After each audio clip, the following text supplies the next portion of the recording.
Today on The State of Us, 6 months of the Ukraine and Russia war. What's next?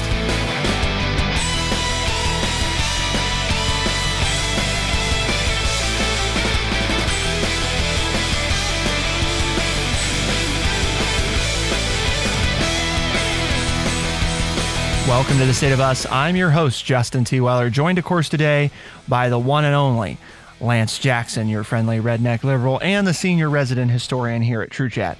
Today, we're looking at how it has been 6 months since Russian forces swept into Ukraine. This is what the conflict looks like today for the combatants and to a worried continent of Europe trying to maintain solidarity. We'll be referencing some pieces from the New York Times today, several parts, 3 parts about 6 months into the war, some of the important takeaways. And we're also going to look at the cost of the war, calculating the various costs, those that are dead, both civilian and military, how much territory Ukraine has ceded, and also the hard cost of infrastructure damage and economic damage that Ukraine has suffered and how that is affecting hunger around the world.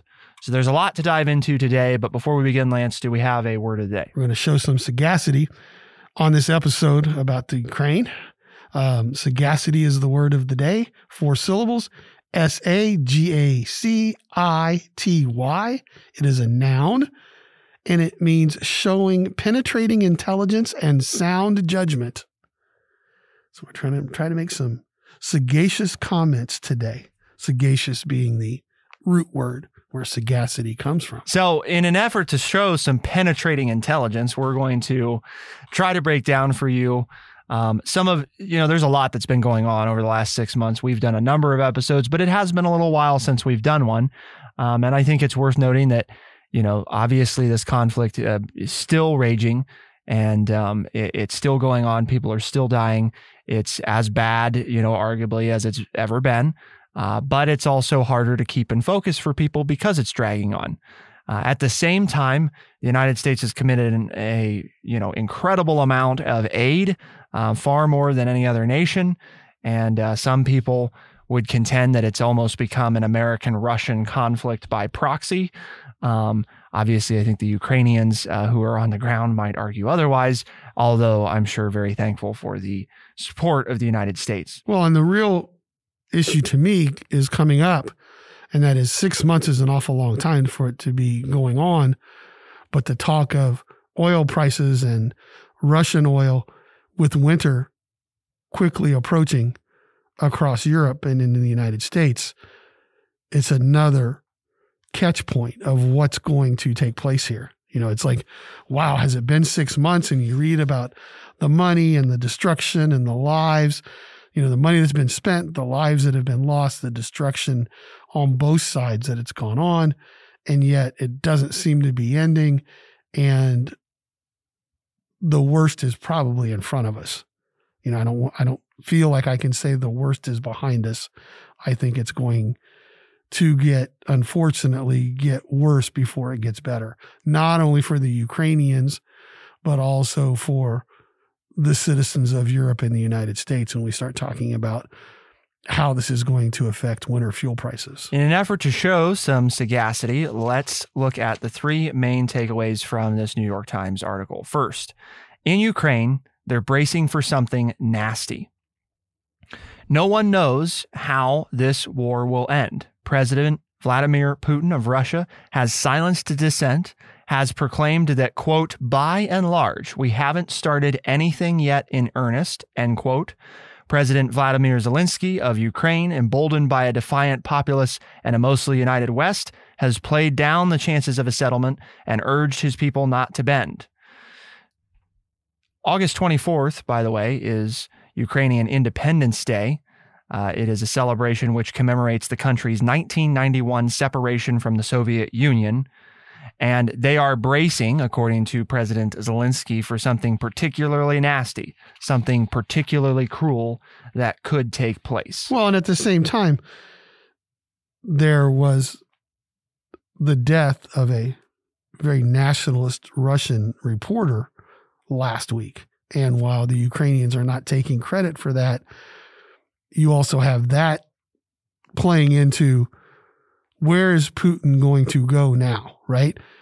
He's in it for the long haul. He's not showing any signs of wanting to back down. So everybody's like, what's the next move?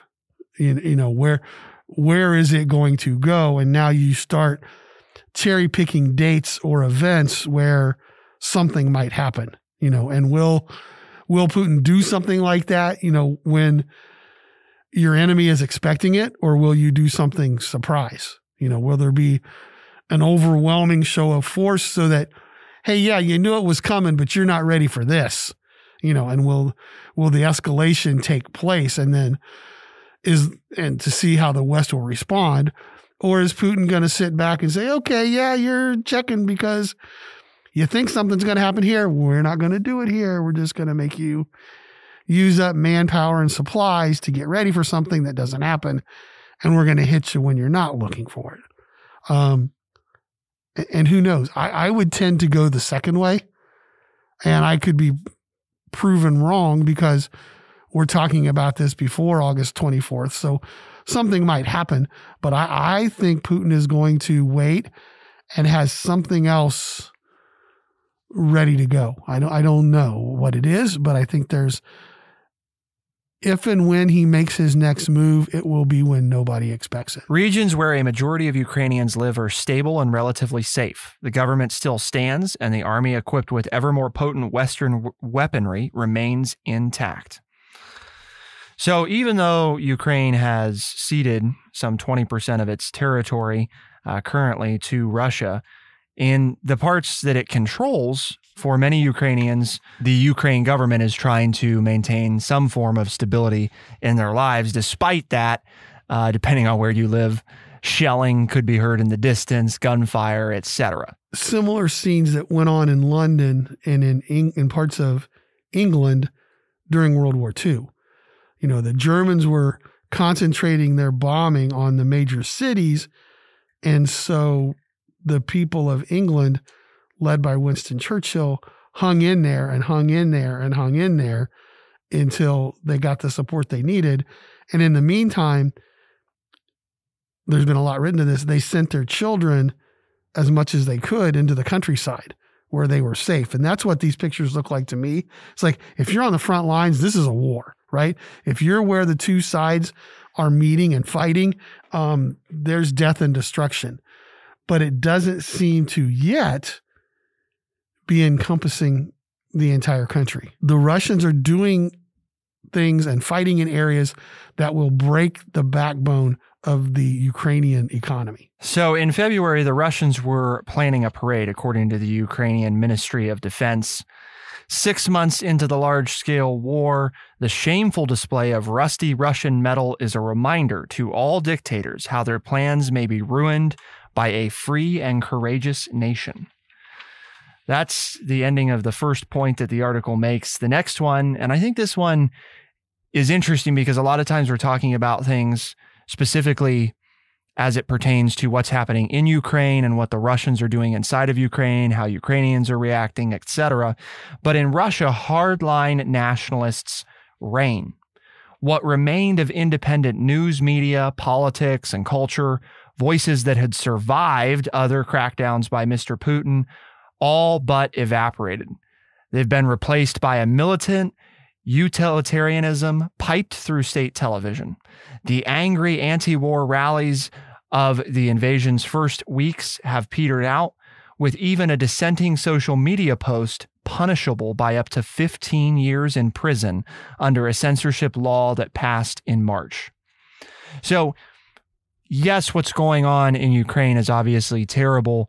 The civilian cost, the people of Ukraine, but also keeping in mind, and this is so important because I feel like we talk about it almost every time, right, that we talk about Russia, is remembering that the people of Russia are also being repressed by and large and are not nearly as aware of this as we all might like to hope that they are. And I think that's very much carried through, Lance, by the independent pollster that found last month that 43% of Russians say that they are paying little to no attention to the events in Ukraine. Well, And the article also states around the same point that Putin has been able to hold off on the ardent calls of let's go get them, right? Let's just declare full-scale war. And by doing so, by tempering that, he's been able to keep his own economy on pretty level footing, which obviously then leads to what you just said, that 43% of the people aren't worried about the war. Why? Because in Russia, the daily lives of the people in Russia are not changing. So if Putin wants to go fight a war somewhere, that's fine because it's not affecting me. You know, prices aren't going up, supplies aren't limited. You know, they're obviously very comfortable. And now I think that's part of Putin's plan is that you hate to say it, but if people aren't affected themselves, they let government officials pretty much do whatever they want, right? I mean, whether it's Putin or in the United States or in France or wherever, it's like, I don't get mad until it affects me. And that's the problem, right? Is that we let the politicians divide and conquer. And Putin is an expert at that. And so he's kept his people happy, which means he can fight the war any way he wants, at least right now. He's kept them happy enough and he's kept them in the dark, right? That's been a key component is don't allow daily life to change very much and slowly and strategically remove the dissent. So if you live in Russia, your life, right, your day-to-day life has not drastically changed. And the access to information that you even had just 6 months ago in regards to dissent against the war is pretty much gone. One of the largest liberal radio stations in Russia, Echo of Moscow, was shown. They show a picture of that in this article, and I think it's telling because that was one of the ones that was forced to close in February. So it's just one of those examples of the ongoing state-controlled media. State-controlled media, yep. Eliminating the dissenters. Europe is staying united for now. For now? What does that mean? Also, what's the total cost of this war? Let's take a look. Keep it here on The State of Us, and we'll be right back.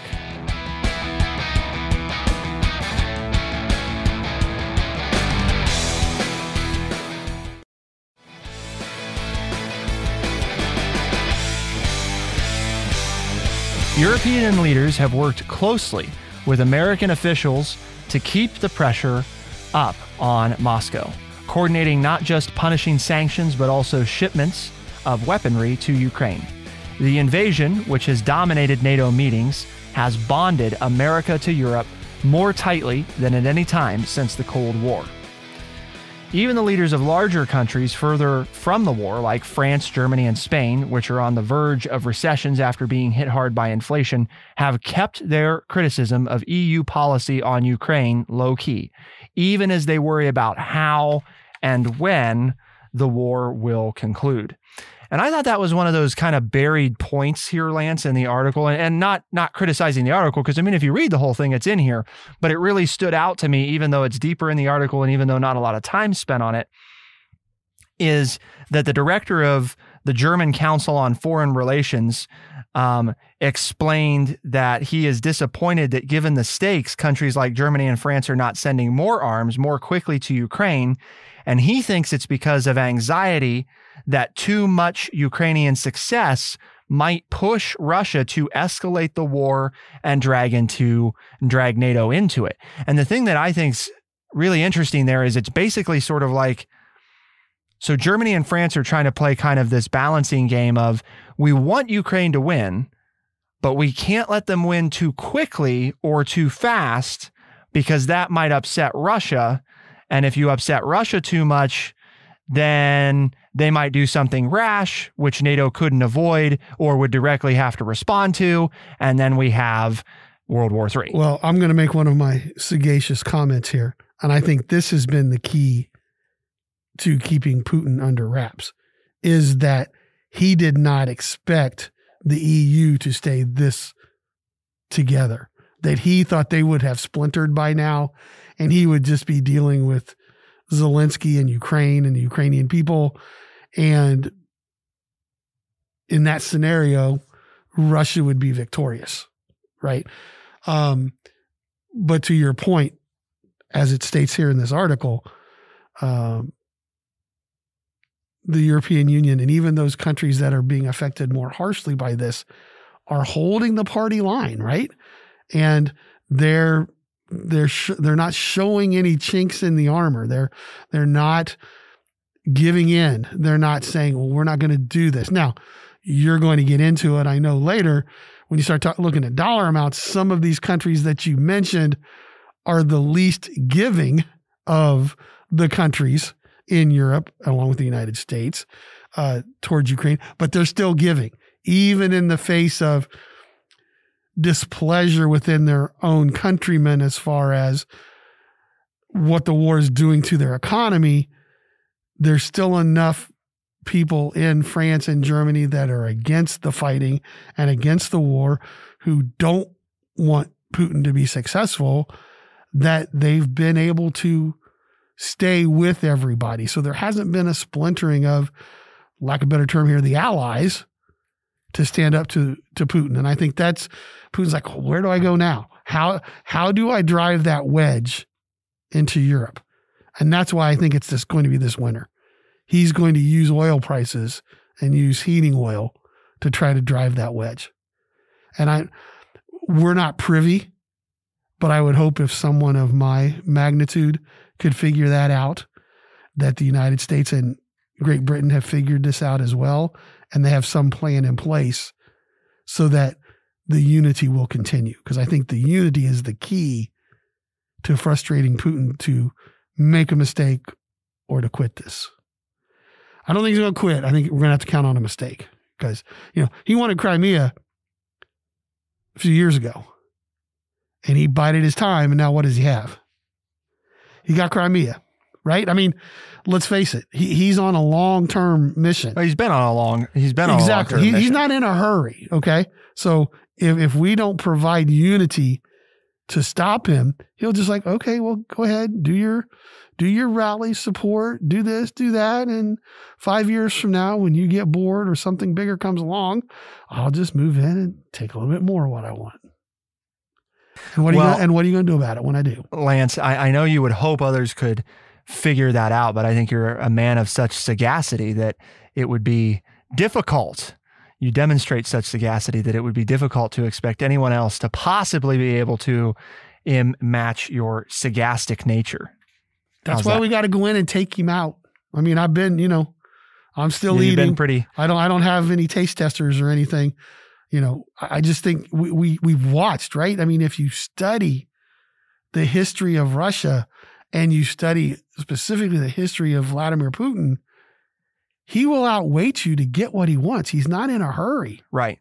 Europe can't show signs of unity breaking up because the article points out that, as this war continues to grind, it's increasingly being seen, globally as an American-led struggle against Russia. The United States far outstrips Europe in both terms, financially and militarily, and large parts of the world have been silent or indifferent altogether on Moscow's side. Perhaps half the world, according to the article, has refused to impose sanctions on Russia over its actions, though a huge chunk of that half is China and India. Both consider themselves rising powers unfairly constrained by the American-dominated global order and believe that the United States and Europe are in relative decline. So, yes, there's, large parts of the world that arguably are even supporting Russia, but a huge portion of that portion is China, followed by India. And they feel, it's a challenging place for the United States to be in because we are supporting Ukraine by far and away more than any other country is, underwriting, a lot of what's happening. And India and China don't necessarily like us very well. So they're fine. India and China are fine to see us spend our money this way. Sure. If we have to spend our time, we have to waste our money and our effort on this, then that means our eyes aren't on them and stopping them from doing whatever they want to do. To your point, that they are up and comers and developing countries, towards wanting to be a world power. So if the United States is busy with Putin, that just serves their purpose even better, because then, raw materials and money and time and effort are going towards Russia and not towards stopping the advancements of China and India, whether it's economic or military or whatever, and I think mostly it's economic, but there's also, India is not without wanting to expand itself, right? I mean, into Pakistan, and they've got their own little border wars and different things that they would like to take over. And maybe they're just waiting for the right time to expand and get a little bit stronger as well, which the United States has always interceded and stopped that from happening. But how many places can you be, right? How many different fires can you put out if you're the United States and still take care of things within your own country? In an effort to continue to demonstrate my own sagacity, I think it's important now, Lance, that we turn to the hard numbers in terms of the cost of the war. And cost comes in many ways, right? Not just simple dollars, which of course we will talk about, but also as we discuss Ukrainian civilians and the heavy price that they've paid. The confirmed dead, 5,587, and the United Nations openly admits that the true number is believed to be in the tens of thousands, possibly even more. That's civilians. Correct. That's not soldiers. That's just civilians. That's civilians. The number of refugees has surpassed 6.6 million people. 6.6 million refugees as a result. Military losses have been heavy on both sides. Both sides, though, have been very quiet and closely guarded about those casualties. So Russia last gave an official military toll in March, and at the time it said that 1,351 of its troops had been killed. At that time, American officials estimated the figure to be around 5,000. 4 months later, the British military estimated that 25,000 Russians had been killed and tens of thousands more wounded. And this month, the United States Pentagon officials estimated that 70,000 to 80,000 Russians have been killed or wounded. They put the number of deaths at 20,000. U.S. officials said their estimates were based on satellite imagery, communication intercepts, social media, and on-the-ground media reports. Before the full-scale invasion, Lance, the Russian military had 900,000 active duty troops. And British officials have said that that initial invasion force had about 300,000 troops, including support units. And then the U.S. defense officials have said that Russia has committed nearly 85% of its fielded army to the war in one capacity or another. So Russia's put kind of all of its eggs here in this basket of, this is what we're focused on, which isn't any great surprise. I think the thing that's remarkable is obviously the number of casualties for Ukraine is for everybody is horrible, but particularly obviously the Ukrainian civilians and those that have stepped up, volunteered for the military or who were already in the military is awful. I think part of what's very telling though about the conflict is the fact that it's not higher. Right. And that's an awful thing to say. Like, it's terrible to think of it in that terms. But the fact that Ukraine has repelled the world's second largest standing army and has done so as effectively as they have done with as limited resources as they have had for much of it. Just now, just recently, the U.S. stepping up some of the types of arms that we're making available. I think that's pretty remarkable. And I think that in the face of so much despair, it's important that we take a moment, I think, to recognize the incredible fortitude that they must have to have pulled off what they're pulling off. Yeah, I'm going to leave you with this, and I'd like to talk about it in the next segment. It's not without its cost, though, right? No, it's not free. It's the article points out that all of this destruction and loss of life has already cost the Ukraine $113.5 billion. And the estimates are they're going to need more than $200 billion to rebuild the $113.5 billion that they've lost. And so think about that, folks. You know, I mean, we're going to have to spend almost twice as much to rebuild. And I say that, right? I mean, where's this money going to come from? And now a good side maybe is that countries who are supporting Ukraine have already given more than $83 billion, but there's still a $30 billion loss there, and we're only 6 months into the war. It's easy to donate at first, right? We've all done that. It's easy to donate to something at first.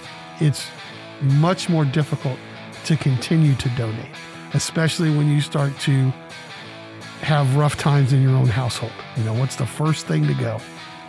Your donations. Let's take a look. Keep it here on The State of Us, and we'll be right back.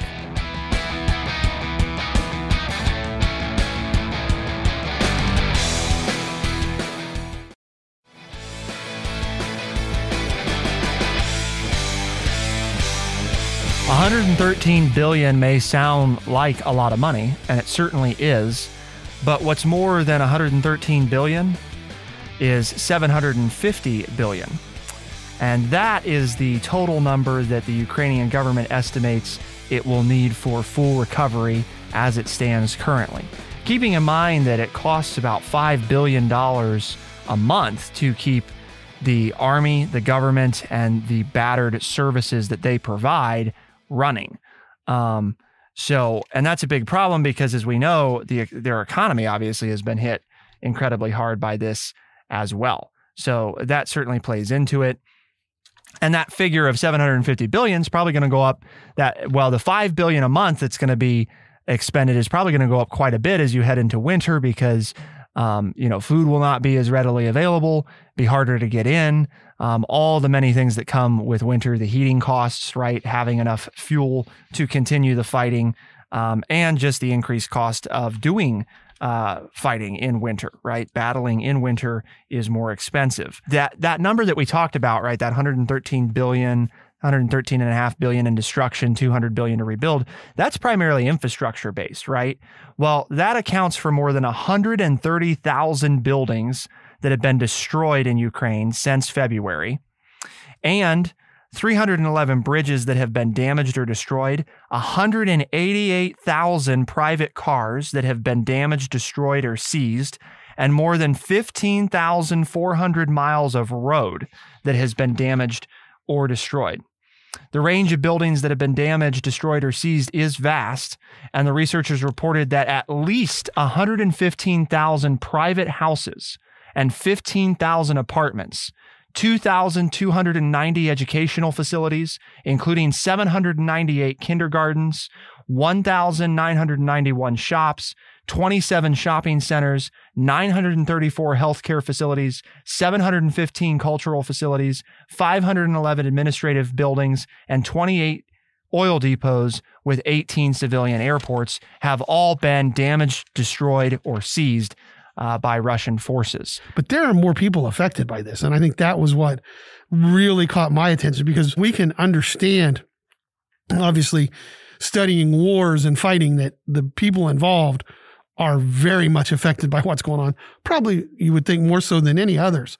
But the Ukraine is a major producer of agricultural production that heads towards famine-ridden places across the world.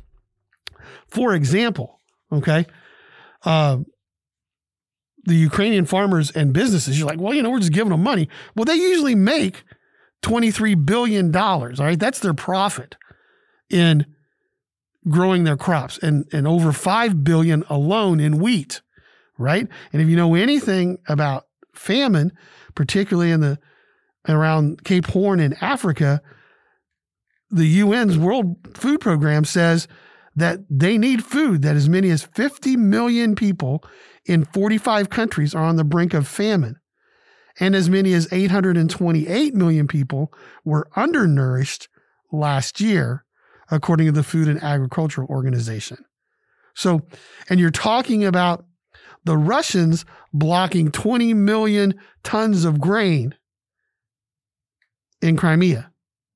So, yeah, this is affecting Russia a little bit, Ukraine a lot, but we're talking about exacerbating world hunger around the world, right? Because the Ukraine produces wheat and foodstuffs that go to these places, right? That's where they make their money. That's the basis of their economy.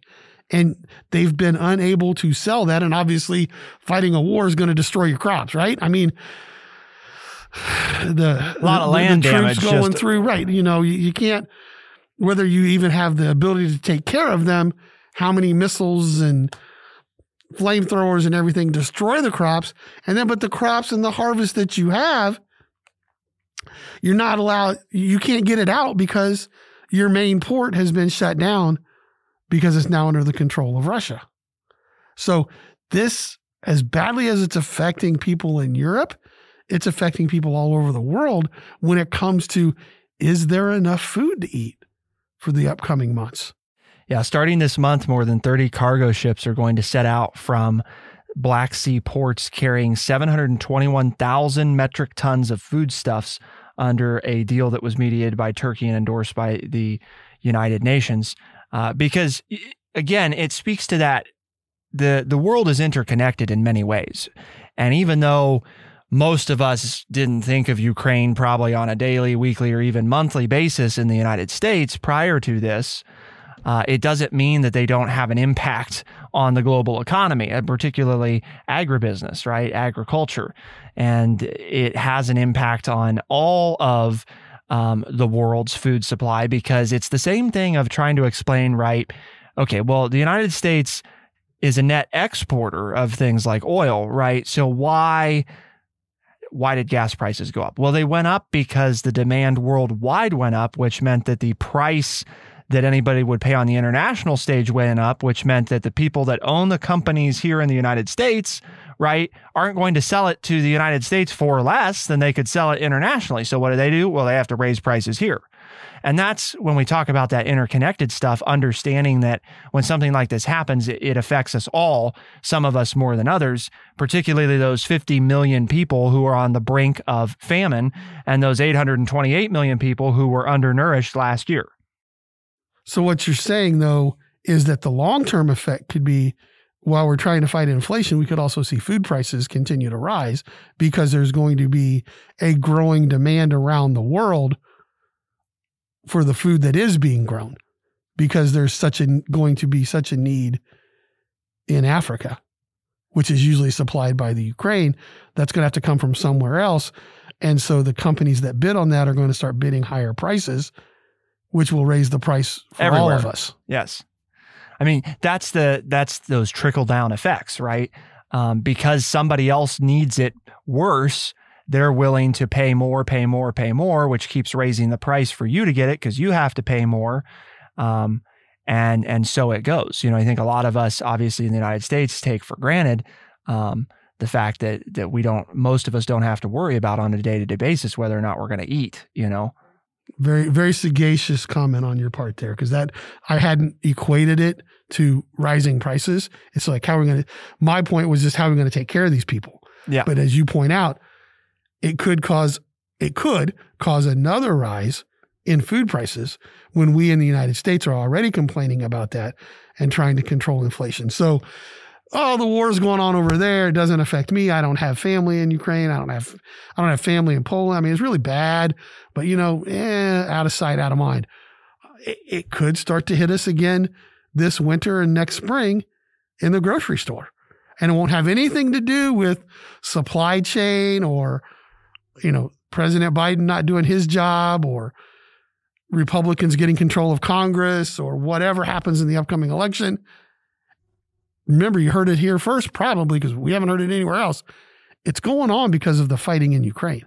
So when you say you don't care about it because it doesn't affect you, we're trying to point out it does. It does, and it will continue to as long as the fighting continues. Yeah, hopefully you care, right, about the 6.6 million refugees as a result of the crisis. Hopefully you care about the 50 million people across 45 countries who are on the brink of famine and the 828 million people who were undernourished. Hopefully you care about them just because you should. But even if you don't right, care enough to do anything about that if out of nothing else other than self-interest, understanding that this impacts our fuel prices and impacts our food prices. And those are likely, especially as we head into winter, to get worse. I think we've seen that. We've seen gas prices ease off, right? But we know Americans are really looking mostly just at the days and the week ahead. And part of what I worry about, Lance, as well, is as we've highlighted, especially with, what Putin may or may not do. I think that's going to be the real question this winter, right? Is depending on how aggressive he gets with what he does with oil, that's going to do what? It's going to skyrocket demand for different energy products in Europe, which in turn, again, even though we're a net exporter, is going to affect the bottom dollar line for people's pockets here in the United States for what they're paying for gas and possibly for natural gas, right, to heat your homes. So now we're not talking about just transportation. We're talking about heating your homes, what you're paying for electricity, and what you're paying for food. Literally the basic necessities of life. That's why my belief is he will hit when it's going to make the biggest impact, which is this winter. So he may do some shucking and jiving and jabbing here in the fall, but I think he's going to wait till it makes the biggest impact on the most people. And that will be this winter. I think we've attempted to display a great deal of sagacity on this episode, but ultimately our listeners are the ultimate judge of that. You can send us an email, podcast@thestateofus.org. Lance, why do we have this show today? Well, because here at True Chat, we have a mission, and our mission is to educate people by providing honest, open, and respectful conversations. And I believe we've done that again, and hopefully we've opened your eyes to some things that you hadn't thought about or heard elsewhere. And if you enjoy that, we appreciate it and thank you for listening. But tell your friends and family and coworkers because they too need to be informed. And tell them, well, where can I find this show that's so interesting and informative? Tell them that they can find us as a podcast on Spotify, Overcast, Stitcher, Apple Podcast, and everywhere podcasts are found. The State of Us is available with new episodes Tuesdays and Thursday mornings. Early in the day, the podcast is released, so you can hear it on your way to work or on your way home or when you're at the gym or wherever you might be. We're also heard on a number of AM and FM radio stations across the United States on the weekends, so be sure to check out your local AM or FM radio station, see if they carry the State of Us. Who do you have for the win today, Lance, on who was the most sagacious? Well, that's two separate questions. Oh, okay. I think we were both very sagacious. I was the most sagacious, but you used sagacious more than I used sagacious. So you get to win.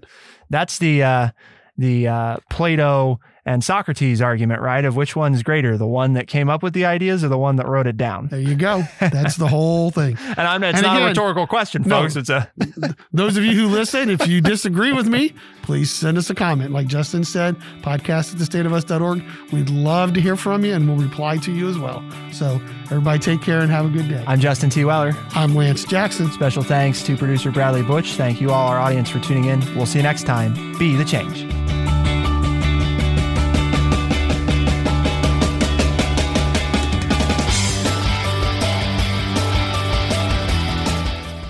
Be sure to check out our website, thestateofus.org, for books, articles, and all the ways to tune in. thestateofus.org.